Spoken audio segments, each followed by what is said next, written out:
উন্নয়নের সিক্সার মেরে দিয়েছেন মুখ্যমন্ত্রী শুভেন্দু অধিকারী। প্রায় ছটা নতুন নিয়ম নিয়ে এসেছে এবং তার সাথেই বড় প্রশ্ন হলো স্বাস্থ্য সাথীর কি হবে বা লক্ষ্মী ভান্ডার, বৃদ্ধ ভাতা, এই সমস্ত ভাতাগুলোর কি হবে, এই সমস্ত প্রকল্পের কি হবে। তখন মুখ্যমন্ত্রী জানিয়েছেন যে এই সমস্ত জিনিস আবারও চালু থাকবে, যা আগের থেকে চলে আসছে সব চালু থাকবে। এর সাথে যে ওয়েবসাইটগুলো রয়েছে, যে পোর্টালগুলো রয়েছে, সেগুলোকে আমরা আপডেট করব। আর আপডেট করে আপনারা অবশ্যই জানেন যে এটা অন্নপূর্ণা প্রকল্পে পরিণত হয়ে যাবে, যেখানে 1500 টাকার জায়গায় বা 2000 টাকার জায়গায় 3000 টাকা পাবে এবারে। আর তার সাথে যুবকদের জন্য একটা বড় আপডেট, যারা চাকরির পরীক্ষার জন্য চেষ্টা করে যাচ্ছেন তাদের কাছে একটা বড় আপডেট হচ্ছে যে আরো 5 বছরের বেশি সময় ধরে তারা চাকরির পরীক্ষার জন্য অ্যাপ্লাই করতে পারবে। যাদের বয়সের সীমা 30 ছিল তারা প্রায় 35 বছর অবধি অ্যাপ্লাই করার সুযোগ পাবে এবং বাকি যে সমস্ত এসসি, এসটি, ওবিসিদের একটা সুযোগ ছিল সেটাও থাকবে, সেগুলোকেও একেবারেই সরানো হবে না। সাথে সব থেকে বড় আপডেট, স্বাস্থ্য সাথী কার্ডের জায়গাতে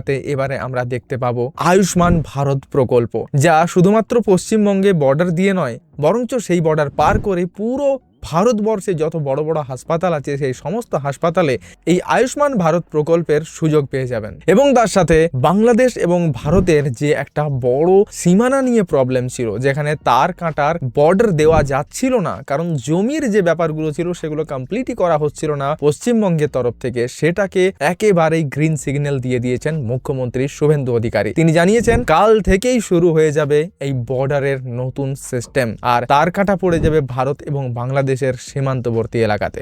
সাথে যুব সাথী প্রকল্পের নিয়েও একটা বড় সড়ো প্রশ্ন রয়েছে, যে যারা ইয়াং জেনারেশনের ছেলেগুলো আছে যাদেরকে টাকা দেওয়া হচ্ছিল তারা কি সেই টাকাগুলো পাবে।